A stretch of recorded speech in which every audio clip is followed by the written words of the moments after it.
Hey everyone, this is Bola from clevergirlfinance.com and welcome back to my YouTube channel. So today I'm going to be sharing with you exactly what I did to transition from being a full-time employee to a full-time business owner running Clever Girl Finance. I quit my six-figure job about a year ago to become a full-time business owner running my own business, and I did it by creating a plan and by following 7 specific steps. So I'm going to be walking you through what those 7 steps were if you are in that space where you're trying to transition from being a full-time employee to running your business full-time. Let's get started. So let's get into the 7 things I did before I quit my six-figure job to become a full-time entrepreneur. And for those of you who are watching, I will put the link to this blog post below so you can come and read it on your own time. So I basically quit my job in 2006, towards the end of 2006, and I was earning a six-figure salary. And I quit my job to pursue my dreams of becoming a full-time entrepreneur. I wanted to work for myself. I had a mission and a purpose through Clever Girl Finance, and I told myself I was going to quit my job. And so I'm going to be sharing with you exactly what steps I took in order to prepare myself financially to take the leap from becoming a full-time employee to becoming a full-time business owner. And one thing I like to say is that there are many different ways to make transition from employee to business owner. One of the most common ways is to just quit your job, whether you have a plan or not. But I chose a slower and more thought out approach because I wanted to maximize my chances of success, and I also wanted to minimize the amount of stress that I could potentially be facing by quitting my job, specifically the financial stress. So, if you're anything like me and becoming a full time business owner is one of your goals, then you can definitely do it and you can do it successfully too. But you need to make sure that you plan accordingly and put in some effort and be patient with yourself so that you can transition in a way that makes the most sense for you to succeed. So, let's talk about why I quit my job to go full time in my own business. First of all, before I get into the seven things I did. So I've always dabbled in business in one way or the other. I started out selling Avon as a teenager to my mom's friends, and I also owned my own retail business. I had a wedding photography business, and I've tried out and been successful at a number of side hustles. I've also had several failures, and as a result, I've learned a lot about what it takes to run a small business. And so all of these lessons that I've learned have led me to the point where when I started Clever Girl Finance, I felt like I was ready to pursue my passion of running my own business as a full-time thing.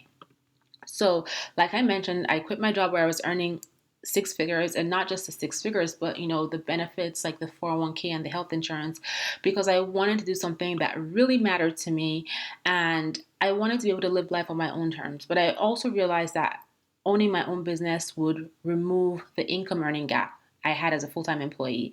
And that means that I firmly believe that as a business owner, there is no limit to how much money I can potentially earn. And so I had to do some serious preparation just because, like I mentioned, I definitely did not want to quit my job without a plan. I had to have a plan just for my own peace of mind.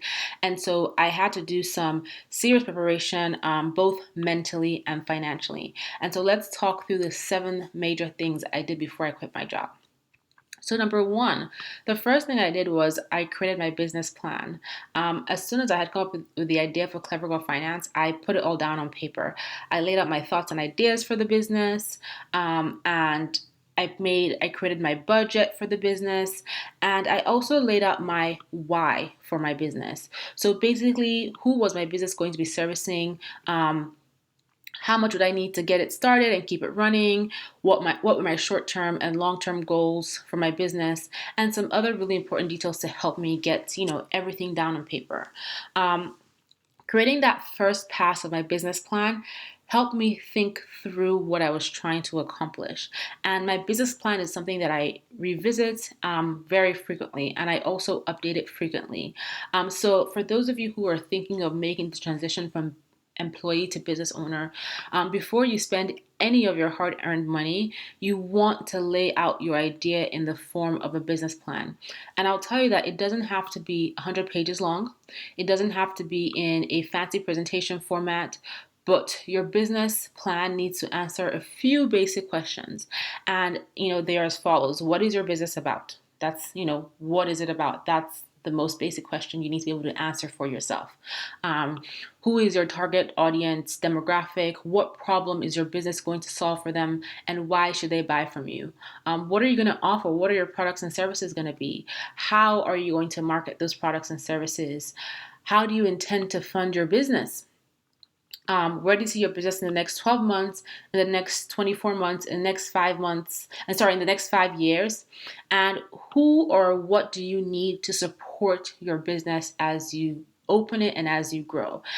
Keep in mind that your business plan should never be static. So even if you write all these things down and you lay it all down on paper, as you grow in your business may evolve, or you may change your direction completely. With Clever Girl Finance, I have changed my direction a number of times because as I've grown in my business, I've started to realize things that I don't like, other things became more apparent to me. And so your business plan is something that you're going to want to revisit often. So number two, I set up my business entity, my trademark, and my bank accounts. So once I had my business plan laid out and I was comfortable with where I wanted to begin, I started working on short-term things, creation of things that I could work on in the short term. So for instance, my brand, what it was going to look like, my website. I started creating content. I started creating social proof and getting feedback. I also set my business up as an entity. So as a business entity. So Clever Girl Finance is an LLC, and I set up my bank accounts, including my business checking and business saving. And I started talking to my lawyer about establishing my trademark. So I would tell you, for those of you who again are trying to make the transition, it is really important for you to separate your business from your personal life for a variety of reasons. First of all, you want to make sure that you're not violating any rule or regulations of owning a small business, based on what the government has put in place. And you want to make sure that you're not making that violation by making sure your business is set up correctly. So a sole proprietorship, LLC, corporation, you want to make sure you have the right legal entity in place.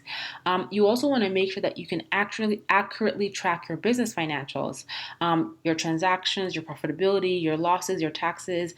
And the reason why you want to be able to do that is to know where you stand financially in business, and also very importantly, to avoid any issues with the IRS.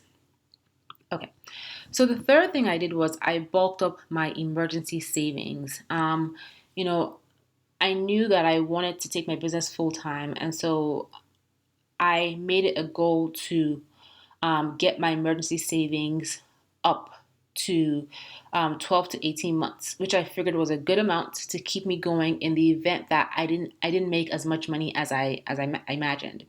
And also, I'm married, so my spouse works, and I wanted my transition to have little or no financial burden on him and on my household.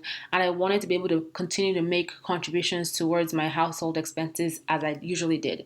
And that's why I chose my goal of an emergency savings to be 12 to 18 months. And so what I did was I calculated my monthly basic living expenses, and then I started by putting aside the money in a savings account as I was working. And so that's my recommendation to you. If you're trying to make that transition, you want to make sure that you have money in the bank. You want to make sure you bulk up that emergency fund so that if you're not making money as quickly as you planned, you still have to live your life. You still need to pay your bills. You still need to be able to do stuff. You want to make sure that you have that money there in the event that you need it. So the standard emergency fund is 3 to 6 months of your basic living expenses. That's the standard guide. My goal was 12 to 18 months. That's what I got to. But at the very minimum, start by putting 6 months, at least 6 months of your basic expenses in a savings account. This way, you're not stressed on day one when you open your business if you're not making as much as you planned. And a lot of times, when you start a business, you're not necessarily making money because you're still in that startup early day phase. And so it might take a little bit of time to get your footing, to get consistent income rolling in. And so before you quit your job, you want to make sure you have that emergency savings in place. The other thing I did, number four, was I created my business budget. And creating my business budget helped me lay out what my startup costs were going to be. And it also helped me estimate my monthly expenses. So those are the expenses I needed to keep my business up and running every single month. Having a business budget also helped me determine how much at a minimum I need to be making each month in income to not only cover my expenses, but to break even and get to profitable so I can pay myself a salary. So, a business budget is key. It is critical to the financial success of your business. It helps you track your business income and expenses, and it also helps to determine your business profit or losses. Your business budget can also help you gain some really valuable insights on what's working best or what isn't in your business in terms of the products and services you're offering and how much income they're generating for you. So if you want to learn more about business budgeting, just stop by the blog, click the link in the notes below, and you'll find this blog post and you can click here to learn more about business budgeting. I have an entire blog post on how to create a business budget. Okay. Number five, I waited till I was generating income in my business before I quit. And so, that was a personal choice because I did have the luxury of my salary. And so I wasn't in a rush to quit my job. And so before I quit my job, I made sure that my business was generating a consistent amount of income that I knew I could scale if I went full time. So before I quit, Clever Girl Finance was my side hustle. I was working on the business part time, and I got to a point where I was generating consistent income. And so I was like, okay, I know that at this point, if I can put my full time effort into this, I'll be able to increase how much money I'm earning. And so I waited until that income was sort of steady. And that meant that before I quit, I spent a lot of time testing out my business model. I tested out products and services to see what was working. And I continue to do that as my business grows. Also, having money coming in from my business, when I quit, after I quit my job, it allowed me to reduce the stress of not making any money at all. And so my income is not 100% consistent. I don't get the same amount of money every single week or every month, but there is a baseline amount I know I'm going to make each month. And that in itself helps with my peace of mind, and I know that, okay, for certain this amount of money is going to be coming in from my business, and that just, it helps eliminate a ton of stress. So I would tell you that waiting until your business starts making some money is not a bad idea because it gives you an opportunity to prove your concept. Is this business idea even going to work? And it also helps to determine and test out what's working well and what's not working well. And one thing to keep in mind is that the income your business generates does not need to replace your work salary entirely, but it should at least be enough to cover your business expenses. This way, if you do decide to quit, you're not digging yourself into a hole with expenses. You have some income coming in to cover your expenses at the very minimum. Okay. Number six, I started saving money for my business. So once my business started making some money, the next thing on my agenda was to put some money in my business savings account and my business emergency account with the goal of getting my business to the point where it was 100% self-sustaining. And that means by self-sustaining, I mean that the business funds itself and I no longer fund the business out of my personal money. So when you first start your business, you're very likely to be putting your own money into your business to get it started. That's typically what happens, right? And so that's what I did as well. I took money that I had saved and I used it to start my business. But then I got it to a point once the business started generating money every month consistently. My goal was then to get my business to the point where I was no longer putting any more money into the business and the business was now self-sustaining. And that means that I could pay my expenses from what the business was earning. I could pay myself a salary from what the business was earning. I could save for taxes and other things from the money that was being earned in the business. And so I set up savings accounts specifically for future projects to keep the business running in the event of a slow season. So I have a business emergency account and I also have a business savings account to pay my taxes. And the goal of my business emergency savings was to have 6 months of my operating expenses put aside.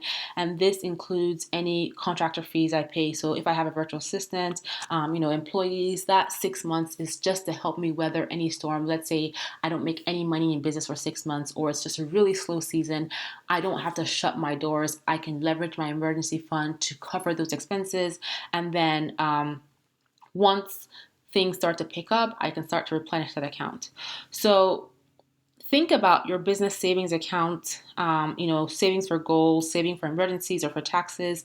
Similarly, how you would look at your personal finances. So with your personal finances, you probably have short and long-term goals. And the same thing applies to your business. You probably have short and long-term goals that you need money to fund. And in addition, life is unpredictable. You never know what's going to happen.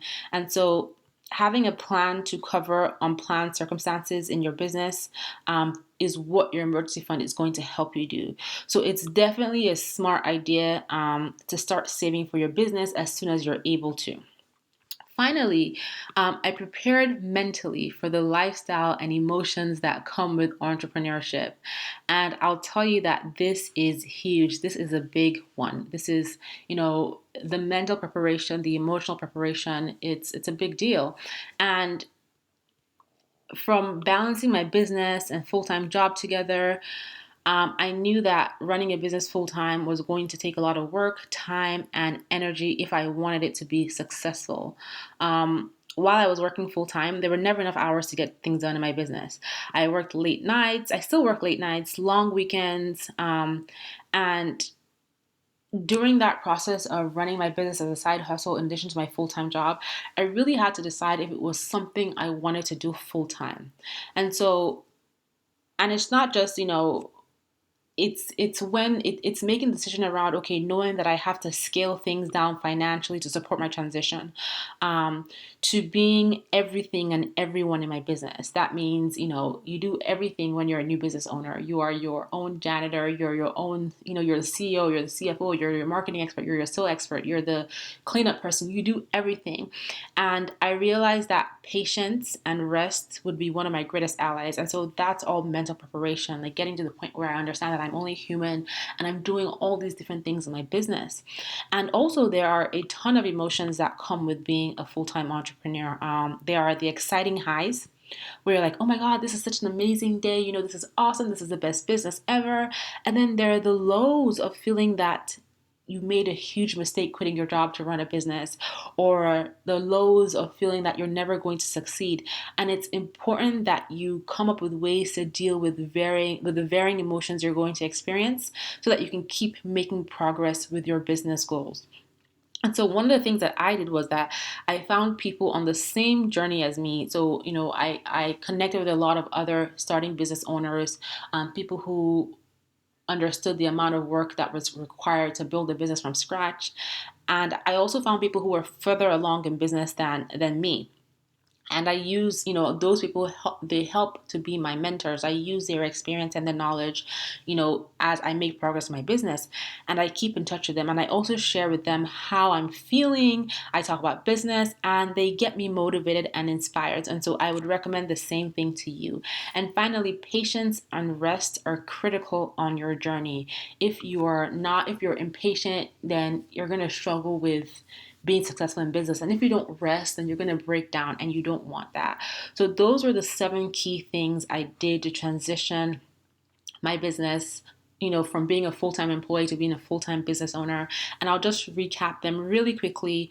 Again, number 1, I created my business plan, which was really, really important. Number 2, I set up my business entity, my trademark, and my bank accounts. Number 3, I bulked up my emergency savings for my personal living, just in case my business wasn't making money when I expected it to. I created my business budget, which is really critical to me tracking my spending, my expenses, my income, and my profitability. And number 5, I waited until I was generating some income in my business before I quit. That was just, my personal decision. I wanted to prove my concept and know that my business could make some money before I quit my job. Number 6, I started saving money for my business as soon as I quit. Not even before I quit, I started saving money for my business once I started earning money, in an emergency fund, money for my taxes, and money for my future goals. And that's really, really important.